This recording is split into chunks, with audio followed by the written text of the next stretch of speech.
ഇപ്പൊ പറഞ്ഞത് വീട്ടില് എപ്പോഴും സിനിമയെ കുറിച്ചാണ് സംസാരിക്കുന്നത്. അപ്പൊ മമ്മൂക്കയുടെ അനന്തരവൻ തന്നെ എന്താ വിളിക്കുന്നത് മമ്മൂക്കെ? മൂത്തപ്പ. അപ്പൊ മൂത്തപ്പ ഇത്ര വലിയൊരു മെഗാ സ്റ്റാർ ആയിട്ട് സജീവമായിട്ട് സിനിമയെ തുടരുന്നു. അതേപോലെ ഉപ്പയാണെങ്കിലും സിനിമയിലേക്ക് കുറച്ച് സിനിമകളിൽ ആക്ച്വലി അഭിനയിച്ചിട്ടുണ്ട്. അപ്പം ഇവരുടെ ഒരു സ്വാധീനം എപ്പോഴെങ്കിലും സിനിമയിൽ സജീവമാവാൻ അല്ലെങ്കിൽ സിനിമയെ സഹായിച്ചിട്ടുണ്ടോ കടന്നുവരവിന്? ആ സഹായം ആരും, ഞങ്ങളിപ്പോ നമ്മുടെ ഫാമിലിയിൽ ഈ ജനറേഷൻ സിനിമയുള്ള ആരും ആ ഒരു സ്വാധീനം ഉപയോഗിച്ച് സിനിമയ്ക്കാരാന്ന് തോന്നുന്നില്ല. അപ്പം ഞാനാണെങ്കിലും ഒരുപാട് ഓഡീഷൻസ് കൊടുത്ത് ഒരുപാട് റിജക്ഷൻസ് ഫേസ് ചെയ്ത് ഒരുപാട് ചാൻസ് ചോദിച്ചിട്ടാണ് സിനിമയിൽ വന്നത്. അങ്ങനെയാണ് ഫസ്റ്റ് അസുരൂപത്തിൽ പോലും അങ്ങനെയാണ് വന്നത്. സാജൻ സാറിൻ്റെ അടുത്ത് പോയി കണ്ട് എന്നും പോയി കാണുമായിരുന്നു.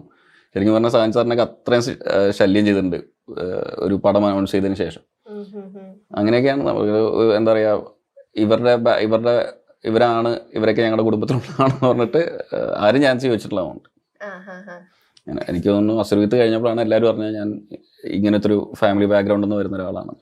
അല്ല, സ്കൂളിൽ പഠിക്കുന്ന സമയത്ത്